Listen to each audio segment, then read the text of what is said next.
E aí, galera, estão me ouvindo aí?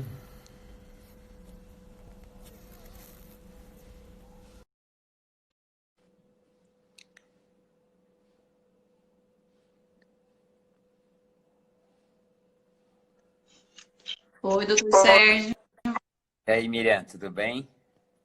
tudo bem? Tá me ouvindo bem? Tô ouvindo bem, e você? Tá tudo bem aqui também. É. Obrigado por aceitar o convite aí pra gente falar um pouquinho sobre a saúde mental, né? Que acho que vai ser o grande agravante daqui pra frente, né? O começo da reclusão. Reclusão é uma palavra meio pesada, mas vamos falar de É, quarentena, né? Mas uma quarentena meio que forçada vira uma reclusão. No começo é, é divertido, vira piada, né? Mas depois a gente começa a ficar um pouco ansioso, angustiado com alguns outros problemas que podem vir aí pela frente. E com nada. certeza. Eu que agradeço a oportunidade, porque é difícil também um espaço para a gente falar sobre a saúde mental em meio a tanto caos, né? A tanta atenção voltada só a outros quesitos, né? Ninguém olhando para o macro desse problema. E quando a gente tem uma oportunidade de falar sobre a saúde mental, realmente a gente abre um diferencial muito grande, né? Você me conhece de consultório, você sabe o quanto eu valorizo o mindset, a saúde Uhum. mental em si para início de qualquer atividade física, início de qualquer dieta, ou qualquer novo planejamento de Sim. vida e estilo de Uhum. vida, né? E eu sinto assim que grande parte do meu público está bem angustiado com tudo que vem acontecendo, às vezes até pelo fato de Uhum. estar recluso em suas casas sem poder sair para pedalar, para correr, né? Então eu recebo mensagem assim, os memezinhos que eu achei até engraçado, né? Do cara pedalando pendurado em corda na garagem de casa, e aí eu vejo um nadando na banheira de casa, e aí eu vejo outro jogando detergente no chão e fingindo que está correndo numa esteira. Fazendo o que dá. Exatamente, cada um fazendo o que dá. Mas o que mais me chama a atenção é o É, quanto isso tá afetando a cabeça da galera, no sentido da angústia, da possível futura depressão em alguns casos, né? Tem aí para exatamente. falar pra gente, se apresente aí, fala um pouquinho pra gente sobre o que você está observando dessa tormenta chamada coronavírus, mais futuro, vamos dizer, desemprego ou Desemprego e tudo, toda a incerteza, né? É. Então, doutor Sérgio, eu sou psicóloga, né? Já faz 8 anos agora que sou psicóloga, atendo na clínica. E, assim, o que eu tenho percebido, principalmente nessas duas últimas semanas, é a questão da ansiedade mesmo, né? É assim, na verdade, a depressão também, porque a gente envolve uma questão, assim, eu penso que o início de tudo é a reclusão sem um limite, sem um prazo para acabar, né? O incerto, né? O desconforto daquela coisa que a gente não tem controle de nada. E isso para os ansiosos é um prato cheio, né? Para alimentar os pensamentos incertos, né? e Que as levam. geladeiras e esvaziar as geladeiras também, né? Porque É, a gente conta isso na comida e come, come, come, come, come, come. E manda exatamente. mensagem, doutor Sérgio, me ajuda, pelo amor de Deus. Eu fico de mãos atadas, né? Porque o que a gente É, o pode, às vezes, trazer de uma que que a gente oferta? pode fazer? É. E aí, o que que eu tenho percebido também, doutor Sérgio, é a questão do sintoma, né? A crise de ansiedade, um dos sintomas é a falta de ar, né? E a falta de ar é um dos sintomas do coronavírus. E é aí que as coisas se A gente, complicam. não, e aí às vezes a pessoa procura um pronto-socorro por conta de uma crise de ansiedade, acaba tendo uma exposição desnecessária num ambiente, muitas vezes com um índice de contágio, uma probabilidade de Exatamente. contágio mais alta, né? Essa É. ansiedade aí é um grande problema, sem dúvida alguma. O que eu tenho percebido, assim, são esses pensamentos, sabe? O medo do futuro, né? O medo do que está por vir, a falta de controle, né? Uma situação totalmente atípica e nova que nós estamos vivendo, né? Ninguém sabe realmente o que vai acontecer, quais são as consequências disso. Mas eu acho que se a gente olhar para um macro, né? a- Como eu posso dizer, a luta por esse coronavírus está muito maior do que o vírus em si, né? A comoção social é muito maior, tudo que envolve, né, é muito maior do que a mortalidade causada pelo vírus, né? Se a gente for pensar numa consequência de depressão e suicídio, é muito mais alarmante do que a questão da mortalidade pelo vírus em si. Então, é isso que me preocupa. Ninguém está olhando para esses dados, né? Ninguém está olhando para esses números. Eu vi um trabalho, inclusive, que não sei quem segue aí, o Fernando Conrado acabou postando, entrei no site para dar uma pesquisada, é isso mesmo. A cada 1% do aumento de desemprego na população, aumenta em taxa de homicídio de 1,8%. E quando a gente vai refletir isso em números estatísticos, é algo muito mais assustador do que, às vezes, a própria morte pelo coronavírus. Então, eu não sei se, às vezes, a ansiedade, né, de ser ou não premiado de forma negativa com o vírus está deixando ainda mais acentuados os quadros de ansiedade, né? Mas às vezes não sei também se é um pouco angustiante, né? Você ficar recluso em casa e você olhar ao teu redor e não conseguir ver, né? Visualizar o teu inimigo, né? Então isso também desencadeia um pouco, né? Desses Com certeza. Mesmo porque daí desencadeia pensamentos, assim, totalmente imaginários e disfuncionais, né? Porque daí a gente começa literalmente a viajar, vamos dizer assim, né? E esses pensamentos levam a gente a emoções e, consequentemente, a sintomas físicos, né? O estresse também de ficar dentro de casa, o senhor pode falar com muito mais propriedade do que eu sobre a elevação do cortisol, né? As consequências disso, de ficar dentro de casa. E nos quadros depressivos, o que a gente tenta na psicoterapia é literalmente fazer a pessoa sair de si, sair da cama, sair da casa, e de repente essas pessoas estão fazendo o trabalho totalmente inverso do que a gente trabalha na terapia. Você se sente, em alguns casos, aí, naquela fatídica sensação de enxugar gelo, pelo fato de muitas vezes a gente tentar estimular o paciente, ó, vai fazer uma caminhada, vai no parque, vai espairecer um pouquinho a cabeça e de repente a gente volta para aquela terapia assim, ó, fica em casa, não saia, cuidado, olha o vídeo. Vai na contramão de tudo, né? Isso aí, vai na contramão, doutor Sérgio. Eu sinto muito isso, porque quando o paciente está com sintomas depressivos, o que a gente tenta fazer é realmente esse enfrentamento, né? Fazer com que o paciente literalmente saia de si, consiga, assim, ter energia, fortalecer para sair daqueles pensamentos, daquele quadro que fica. Só que diante de uma situação onde que a pessoa tem que ficar dentro de casa, os nossos recursos diminuem, né? Você vai falar para a pessoa, viu? Sai da sala, vai até a cozinha, volta para a sala. Você não tem muito o que fazer. As opções vão ficando muito pequenas, né? A gente não tem variedade. Né? E aí entra muito a questão também do exercício físico, né? Que está muito aliada no nosso trabalho, na terapia. E você deve estar percebendo isso também aí no consultório, né? Porque as pessoas param de fazer exercício físico, param de produzir todos aqueles hormônios que a gente sabe. Exatamente. Uma das coisas que eu sempre cito, até nos tratamentos de compulsões alimentares, é justamente sobre os picos dopaminérgicos que a gente consegue gerar com atividades de alta intensidade. E no momento que a gente está vivendo, o exercício de alta intensidade não é um exercício muito bem indicado, porque gera um estresse pró-inflamatório. Então, naturalmente, a gente já está numa fase de menor produção dopaminérgica através da intensidade do exercício.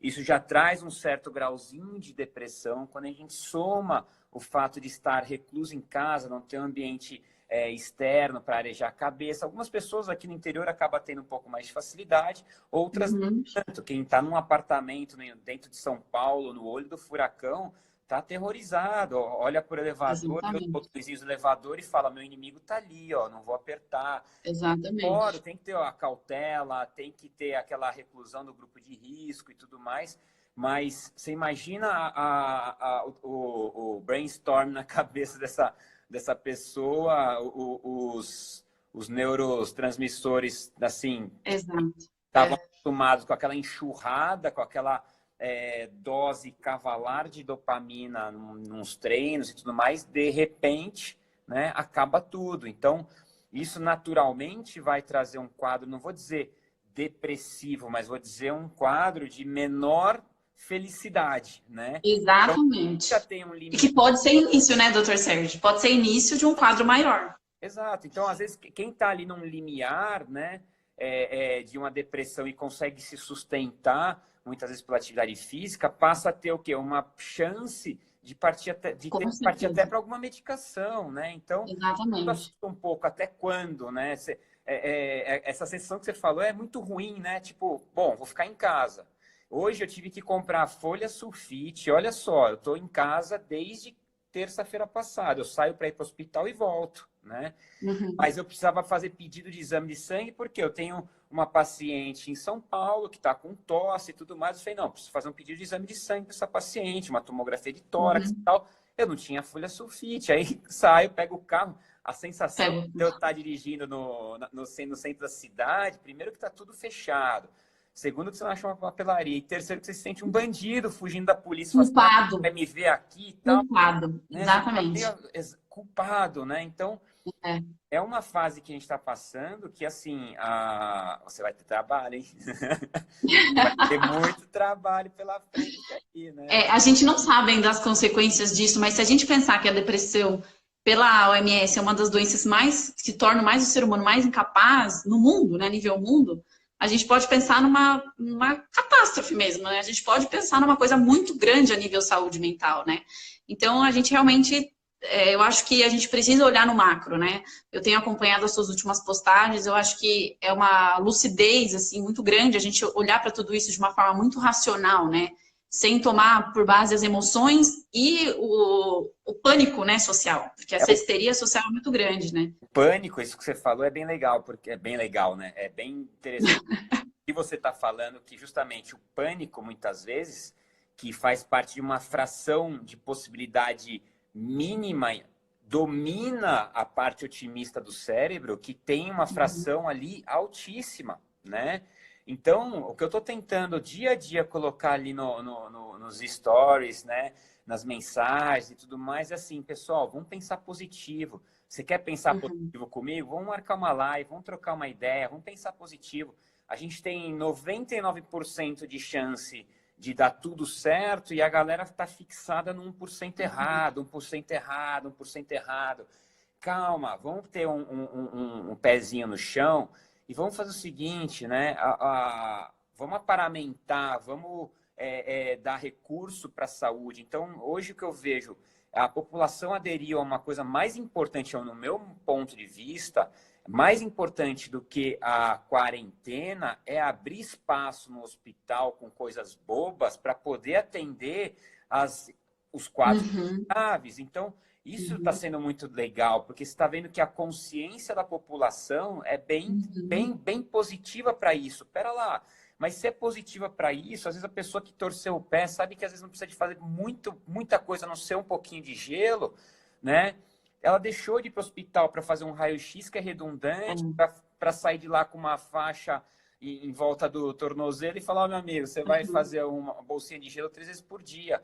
Então, assim, não estou falando que não deva procurar o hospital, mas as bobeiras não estão aparecendo no hospital, o espaço está lá apto para receber o paciente do coronavírus, e quem tem que estar aflito, entre aspas, né, estamos treinados para isso, mas quem tem que estar ali na tensão da emoção, do equilíbrio entre emoção e razão, é a equipe de saúde. Então, Uhum. às vezes, essa tensão está sendo transpassada para a população e está desencadeando esses distúrbios de saúde mental. Isso não vai se resolver da noite para o dia, que é o que eu estou falando para você. Você vai ter trabalho, porque Uhum. vai desencadear Uhum. agora, aí depois a gente vai ter uma segunda onda, que é uma segunda onda aí mais socioeconômica, e aí Uhum. o barco vai É, estar bem esses dias eu tava até conversando com meu pai esses dias, daquele episódio, né, que a Bolsa de Nova York quebrou, que tiveram aqueles inúmeros suicídios, né? Claro que nós estamos falando de uma proporção diferente, mas a longo prazo a gente não sabe economicamente as empresas vão reagir, né? Então a gente não sabe realmente qual vai ser a consequência concreta disso. Mas assim, eu vejo como você, eu vejo que a gente tem que pensar realmente todas as coisas boas que nós estamos aprendendo, né? E uma das coisas que eu vejo muito é a dificuldade de estar em casa, né? Antes a casa era a questão da segurança, ai que delícia chegar em casa. Até conversei muito sobre isso com o paciente. E agora, de repente, a casa virou prisão. As pessoas então estão interpretando esse lugar de segurança como prisão. Não aguento mais ficar em casa. Mas espera aí, a sua casa não é a sua segurança, né? O que você tem dentro da sua casa de mais importante? Você está cuidando das suas relações antes de pensar no fora? Antes de pensar no vírus que está circulando lá fora? Então, assim, é muito mais complexo se a gente for olhar o macro do que simplesmente não, porque a gente não pode descartar vidas, né? Mas a porcentagem da mortalidade, você pode falar com muito mais propriedade do que eu, é menor do que o pânico instalado, né? Do que todo o macro, né? Sem dúvida. Até foi uma falha minha, eu sempre gosto de levantar números antes de fazer as lives, e eu não levantei, eu queria ter levantado o número de índice de suicídios e quadros de depressão grave, né? Depressão, doutor Sérgio, é que, se eu não me engano, está em volta de 15 a 20% da população mundial. Então, se a gente for pensar no vírus como o Coringa, tem o Batman, o Robin e o Coringa, né? O Coringa é o inimigo. Então vamos lá. Se a gente for pensar no vírus como o Coringa, ele tem ali uma taxa de eficiência inferior a 2%, né? Então, se a gente for ver, ele vai realmente vir de uma forma cavalar no mundo inteiro, que é o que está acontecendo. A gente está chegando aí, acredito eu que até semana que vem a gente atinja aí 1 milhão de pessoas colonizadas, infectadas, né? Com uma taxa de mortalidade ali que em alguns lugares está beirando 4%, outros lugares 2%, e por muitos lugares você tem um percentual assim de 0,000. Então, Quando a gente vai diluir isso com os assintomáticos, quando a gente vai diluir isso com o restante da população que provavelmente já teve contato e o próprio e sistema nem sabe, né? já criou a defesa, exatamente, ninguém sabe se já tá infectado ou não, a proporção cai mais ainda. Então, assim, eu comecei a levantar esses números justamente para quê? Vamos pensar de forma otimista, né? Vamos pensar ali no que é certo, né? O que é certo hoje, o que eu vejo, eu, Sérgio Falcão, o que eu vejo que é certo? Eu acho que assim, as políticas públicas baseadas em doenças já existentes com números concretos, elas são mais eficientes, sem dúvida alguma, do que a gente pensar agora, da noite para o dia, de criar uma terapia nova. Não vou dizer isso contra o que está tentando ser feito, mas vamos falar, pô, vacina, tá bom. Qual a projeção de criar uma vacina para a gripe? 18 meses, 24 meses, tá? Então, não é algo plausível para o momento, tá? E se a gente tivesse ali feito, igual eu postei ontem, né? Uma campanha publicitária para ter uma redução da carga tabágica mundial, né? Será que esses níveis estariam nesses números, né? Será que a taxa de óbitos estariam nesses números? Provavelmente menos, né? Você sabe, você é atleta, eu sou atleta, a gente sabe a diferença da capacidade aeróbica de um atleta e de um sedentário, né? E quando a gente pega um senhor de idade, já por natureza a capacidade aeróbica dele é reduzida. Um exemplo que eu usei para um paciente meu aqui no consultório foi o seguinte, né? Você sai com um tanque para ter uma autonomia que aparece do carro de 100 quilômetros, né? Só que se esse tanque tem um furinho e vai vazando o combustível no meio do caminho, você não chega no teu destino final, você para no meio do caminho. Então, a capacidade aeróbica é justamente isso. Quando a gente se exercita, a gente torna o carro econômico. Então, você entra com a mesma quantidade de combustível, em vez do carro falar que você vai andar 100 quilômetros, você vai andar 200. Então, se a gente tem um estímulo, né, a se exercitar, se a gente tem um estímulo a baixar a carga tabágica do mundo, vai ser mais eficiente para números de mortalidade no aspecto em relação à população, né, a taxa de mortalidade mundial vai ser muito mais eficiente do que medidas emergenciais para tentar conter um vírus, né? Então, é até cruel da minha parte eu pensar dessa forma, mas assim, a gente está passando por um processo de seleção natural, tá? Vão cair algumas pessoas saudáveis, mas boa parte das pessoas que têm uma tendência a evoluir de forma grave até a óbito são os pacientes de maiores comorbidades. Então, por muitas vezes o que eu defendo são pacientes que previamente, às vezes, nunca se preocupou com a saúde, né? Nunca se preocupou com a saúde. Então, eu fiz um levantamento de alguns dados, eu falei isso ontem, eu vou repetir hoje. A gente tem aqui alguns dados levantados no site da OMS, a mesma que está orientando o mundo a ficar dentro de casa, né? A gente tem como primeira causa a morte por cardiopatias isquêmicas. Quando a gente fala em cardiopatia isquêmica, a principal causa da cardiopatia isquêmica são os infartos. A principal causa de infarto é o tabagismo, tá? Da causa do OMS. AVC. AVC também é outra coisa. Ou o vaso se rompe ou ele entope. Então, é um processo inflamatório também. Terceira causa, DPOC, doença pulmonar obstrutiva crônica, em decorrência do tabaco. E quarta causa de morte, infecções de vias aéreas inferior, pulmão. Se eu somar essas 4 primeiras causas, né, de mortalidade no mundo, passa de 20 milhões de pessoas mortas por ano no mundo. Então, se a gente trabalhar em cima, por exemplo, do tabagismo, a gente tem mais eficiência do que a própria vacina do coronavírus. Entende? Que, atualmente, em relação ao que morre por diarreia, que é o 9º da lista da OMS, ainda é menos, vamos dizer, eficiente, é menos letal do que a diarreia, né? Então, aí que eu te pergunto, você não acha que, às vezes, a pandemia do medo chegou nas nossas cabeças antes do vírus? O pânico, né? Literalmente. O pânico. É aquilo que eu falei no começo. Eu tô com a ideia de que a luta por esse vírus é muito maior do que o vírus em si, né? Sim. Se a gente falar todas essas doenças que você citou da OMS, atreladas ao estresse e à alta produção de cortisol, né? Que a gente sabe que isso tem correlação. Se a gente for olhar as pesquisas, elas mostram a correlação que existe, né? A gente não pode negar. Então, essas pessoas possivelmente por trás possuem algum grau de ansiedade, o estresse, uma depressão.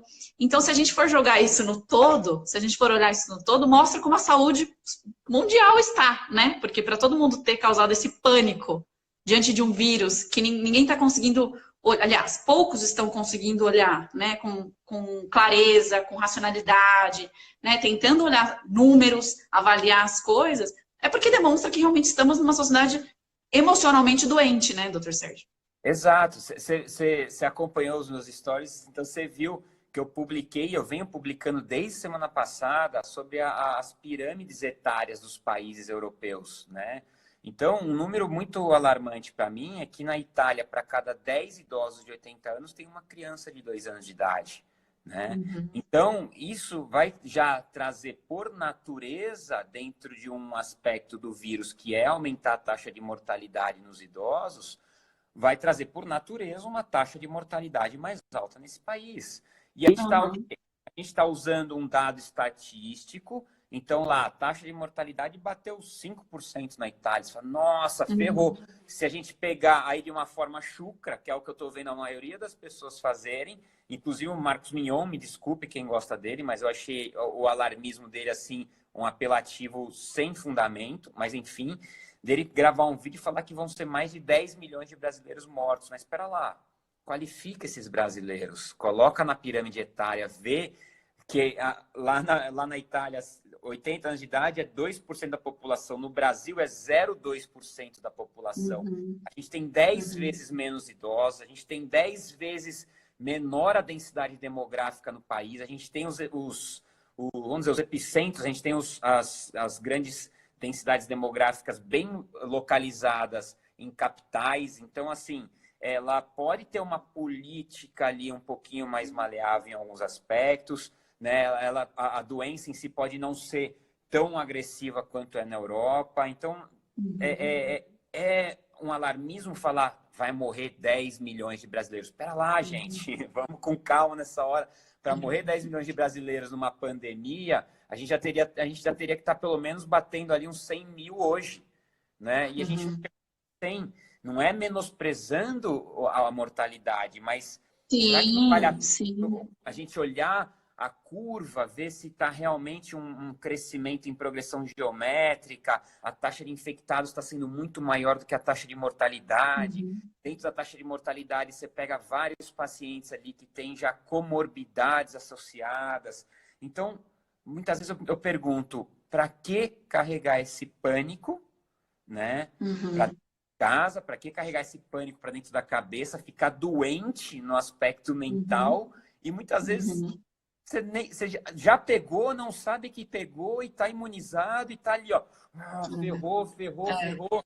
Eu não vou abrir a porta, que é o vírus que está batendo na porta. Então, será que esse pânico realmente não vai trazer um futuro incerto na saúde mental da população?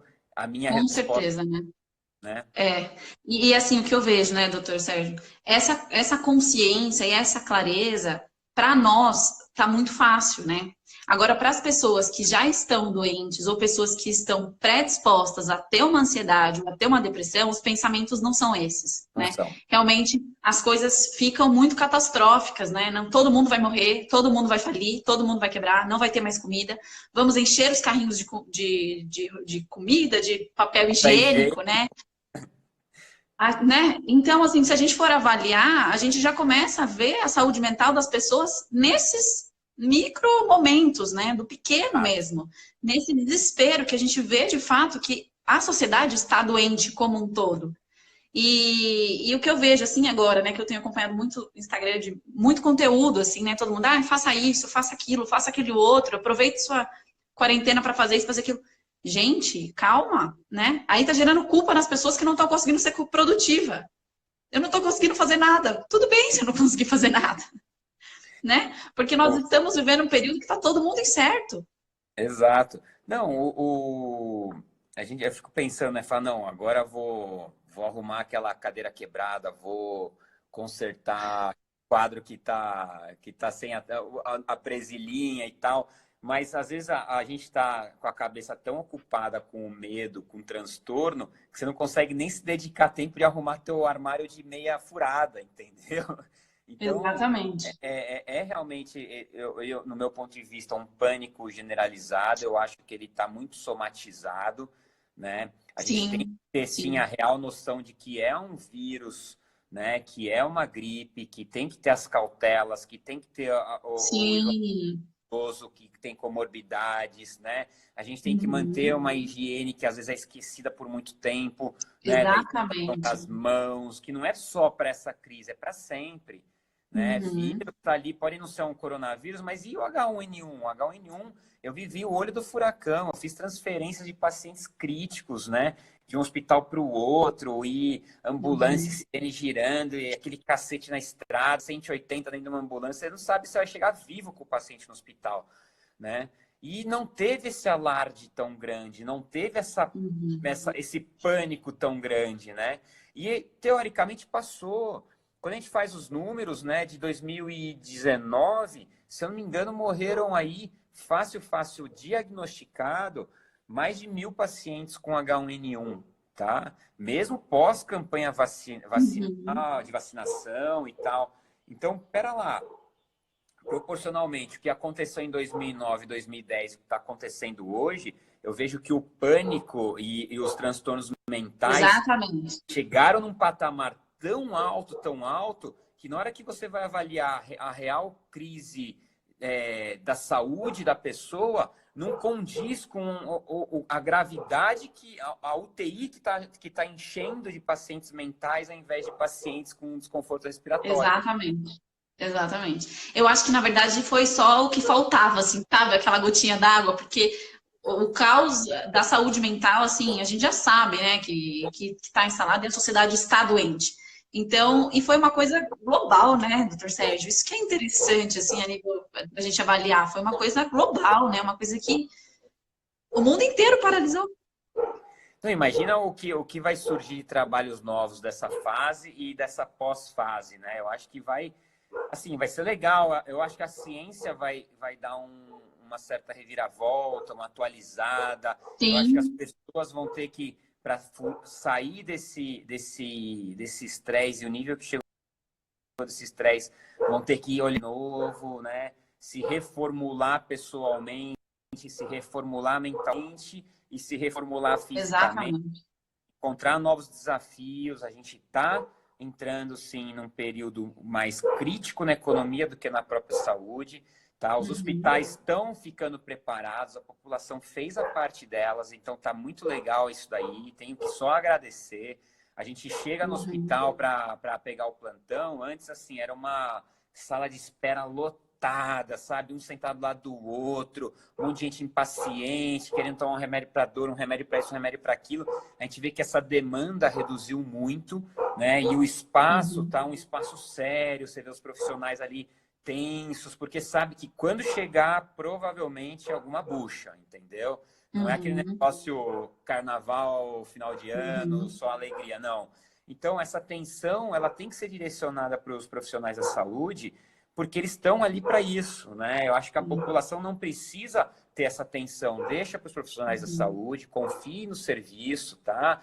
E abre espaço para eles trabalharem. A gente vai ter um trabalho muito árduo pela frente. Eu acredito que nessa primeira fase seja mais comigo e logo, logo contigo, né? Mas a gente vai tentar, sem dúvida alguma, primeiro sair da UTI da saúde, né? E depois vir para o trabalho mental, porque muita gente vai adoecer por conta das coisas que vai aparecer aí pela frente. O doutor Sérgio, o que você tem notado no Hospital da Saúde Mental dos funcionários? Assim, eu tenho o público, por incrível que pareça, o público que passou, que tem 10 anos de formação, tá? Que já atua em hospital há 10 anos, eles passaram pela H1N1, tá? Então, assim, eles é um público mais calejado, é um público mais descolado e tal, né? Lembra, doutor, lá em 2009 e tal. Então, assim, vem muito essa memória na cabeça dessa turma. Que já tem uma formação mais recente, 5, 4 anos para cá, tá em pânico, tá em pânico. Então, assim, você vê profissionais da saúde surtando, você vê colegas de trabalho surtando, né? Você vê, mas assim, ao mesmo tempo, todo mundo que está surtando, a maioria está unido e a fim de vencer essa guerra. Então, isso é muito legal, né? Você vê a discussão de caso. Pô, eu mesmo, o paciente que eu atendi com Covid positivo realmente essa semana, na UTI, pô, bati um puta papo com o cara, com a família, expliquei detalhes e tal. E assim, não fica aquele negócio...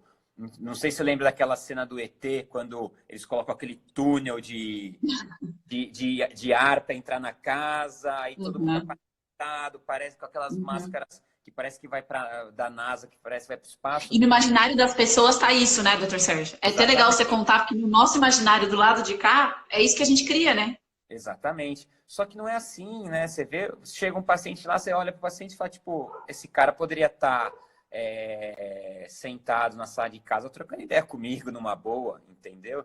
Então, por isso que eu acho que boa parte da população já pode estar até sensibilizada ao vírus, né?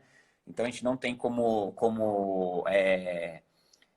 determinar isso. O que eu acho que possivelmente vai ser muito útil, vai ser quando vier os testes de IgG e IgM, que são os testes para poder saber quem está sensibilizado, né? Quem já foi infectado pelo vírus e quem não passou em branco os sintomas, né? E isso vira o critério de imunização. Então, pô, tá imunizado, toca o barco, toca a vida, cara. Sai da sua reclusão aí, vai fazer seu treino, vai tocar a tua vida. Evite contato com as pessoas mais velhas, com as pessoas doentes e tudo mais. E qualquer remissão de quadro gripal, tu volta para dentro de casa e fica na tua, né? Mas eu acho que o BO maior vai estar contigo aí daqui uns meses. Vai estar tudo no... Mas nesse momento, eu acho que a dica que a gente pode dar é realmente não se cobrar, sabe? Porque nós todos estamos no mesmo barco. Então não adianta se cobrar de ser mais produtivo, se cobrar de ser uma melhor mãe, de ser o melhor pai, de ser o melhor tudo nesse momento dentro de casa, né? Cuidar das relações e cuidar da casa agora é o momento, né? De olhar para si e realmente começar a pensar e perceber determinadas coisas, né? Uma das coisas que eu estava acompanhando um history do Vitor Sorrentino, que ele falou justamente isso. As pessoas estão, às vezes, no desespero, não estão conseguindo, às vezes, nem ter acesso à informação de uma forma mais crítica, mais sensata, né?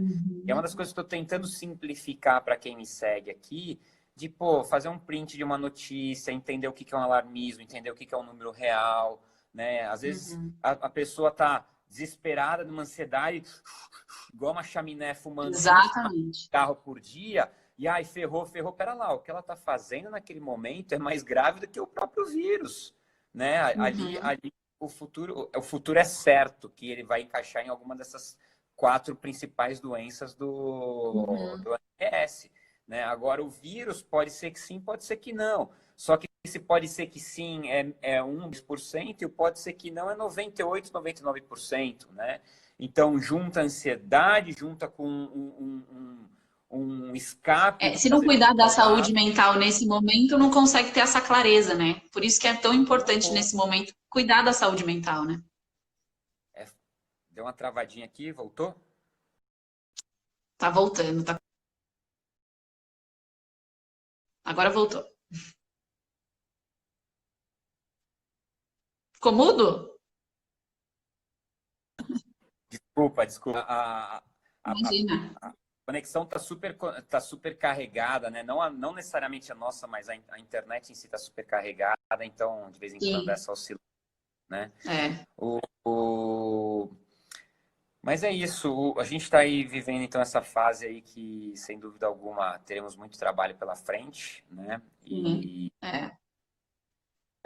vamos ter que ter esse afeto dentro de casa, como você diz, né? Cultivar os bons laços, Exatamente. bons Exatamente. pensamentos É. positivos. Cuidar da E saúde mental nesse momento é crucial, doutor Sérgio, é isso que eu falo, porque se a gente não cuidar disso agora, a gente não consegue nem a clareza para poder para dividir o que sim, o que não, né, o que agrega, o que não agrega, e a racionalidade, né, acima de tudo. Se a gente está ansioso, a gente paralisa, né, paralisa, a gente não consegue nem pensar, nem racionalizar. pega só aquela mensagem que fica no cérebro replicando diversas vezes e fica Exatamente. nela, e você não consegue ver uma luzinha fora do túnel escuro, né? E é É, um momento de a gente enxergar que, na verdade, o túnel tá claro, gente. O túnel tá claro, né? Há perigos pela frente, sim, mas o túnel tá claro. Então, que a gente continuemos nossas caminhadas, que a gente continuemos nessa busca aí de estar sempre mentalmente saudável, fisicamente saudável, porque isso é sim. crucial. Eu vi um caso, eu queria até comentar, eu lembrei agora de bate-pronto, de um paciente que morreu na UTI por depressão. Tipo, depressão. Você fala, mas como assim por depressão? Né? Simplesmente ele entrou num quadro de inapetência por conta de depressão e assim, não, doutor, não vou comer porque eu vou morrer, né? Um dia eu vou morrer, mas então não sei quando isso. Sabe quando ele fez tudo para antecipar os fatos e ele chegou num quadro de Uhum. desnutrição tão severo, que aí começou a degringolar o sistema renal, começou a degringolar Uhum. tudo.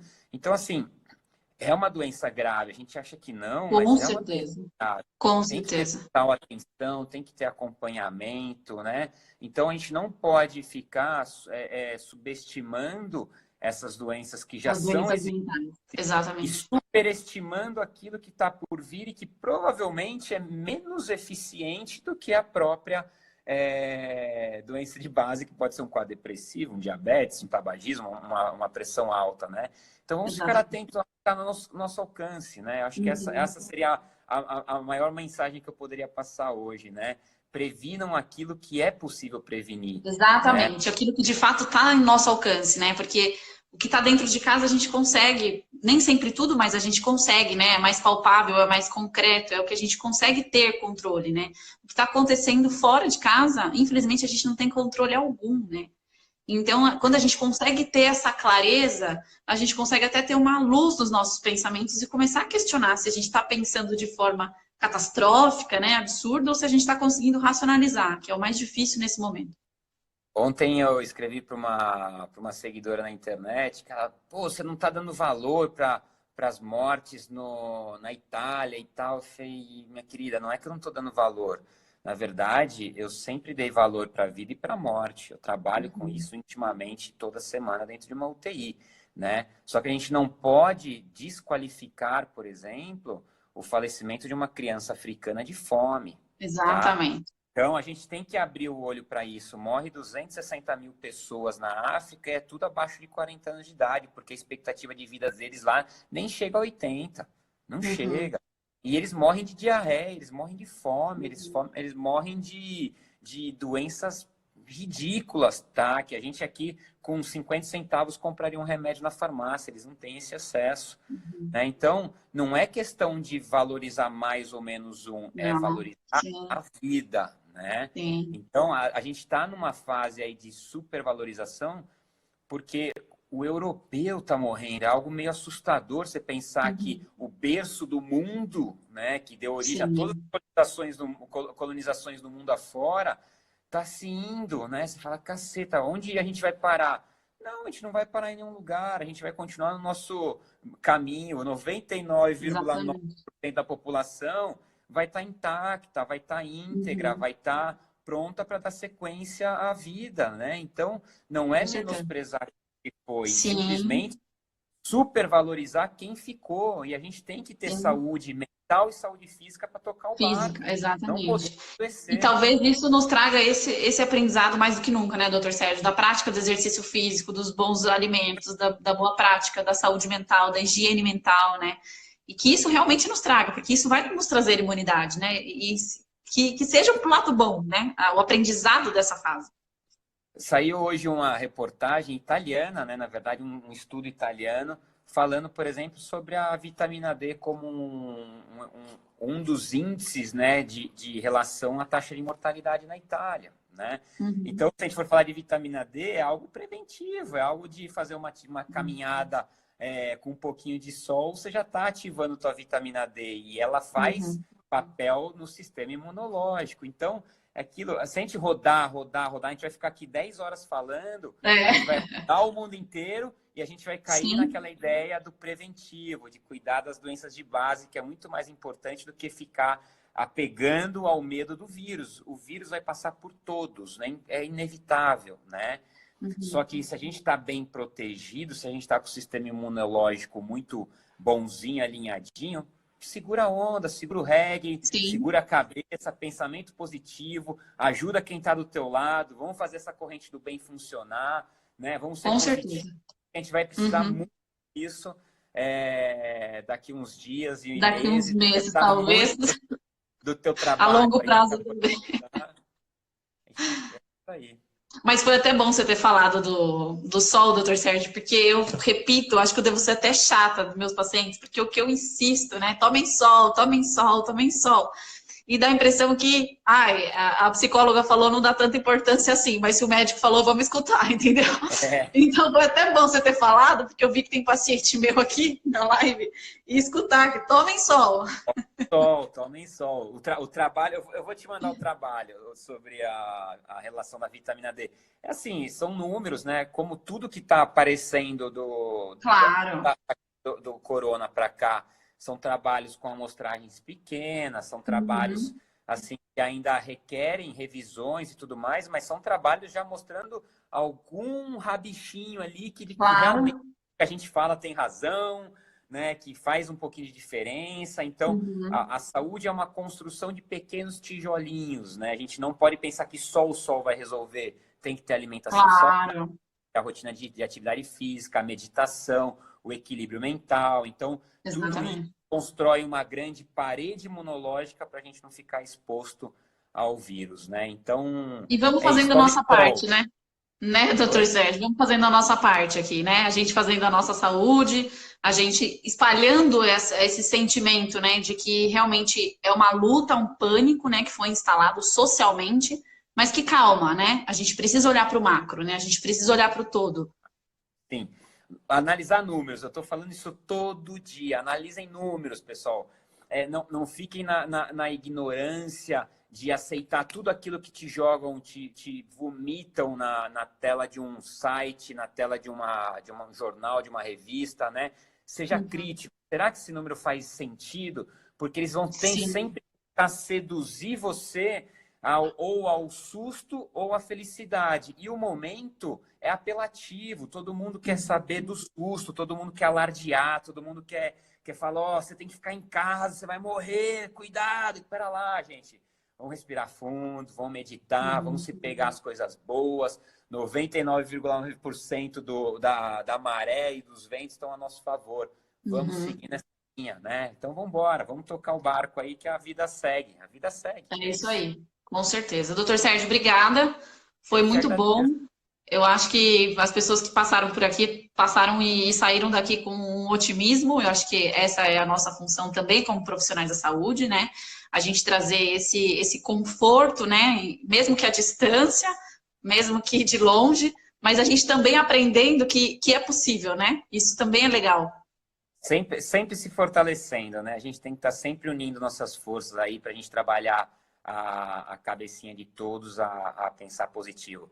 Te agradeço também, Miriam, você é fantástica, obrigado por aceitar. As ideias e os papos são sempre muito Sim, produtivos. sim. Então, só tenho a te agradecer por poder colaborar aí com essas informações aí Com pra gente. certeza. E que venham outras, doutor Sérgio, que surjam outras questões para a gente estar sempre conversando. Quando quiser. Eu sou um cara que não escondo informação. Quando eu tenho, quando eu gosto, quando eu estudo aquilo, eu quero passar, porque acho que isso é para todos, não é só para a gente esconder o segredo, né? Exatamente. De forma alguma, esconder nada, né? Porque se a gente esconde, a gente não leva a saúde, né? E a nossa missão de Exa- vida é levar a saúde. Exatamente. Mas brigadão, obrigado Mas mesmo por essa. obrigada, viu? Valeu. Tchau. Um beijo, Vou tchau. mandar um beijo para a turminha aqui, ó, para a Mari, que é minha paciente, ela é psicóloga também. Ah, E é? é, e se eu te contar a mudança de vida dela, é digna. Eu vou chamar ela para fazer uma live comigo. Vou chamar ela para fazer uma live comigo. Isso aí. A mudança de vida dela, assim, de workaholic, estresse, e hoje em dia é fantástico. É bonito de ouvir. Eu quero que ela conte para todo mundo. Minha mamãe aí, a Alessandra, mas obrigado por assistir a live. Um beijão a todos. Miriam, muito obrigado. Obrigada, Valeu. viu, doutor Sérgio? Obrigada por todo mundo que passou por aí. Eu acho que foi bastante gente, eu vi bastante gente entrando. Não é todo mundo que consegue ficar online o tempo todo, mas aí você deixa salvo, né, doutor Sérgio? Aí para todo mundo ler. Fechou, vou salvar aqui. Pode Então tá deixar. bom. Um beijo. Tchau, Beijão. obrigada. Tchau.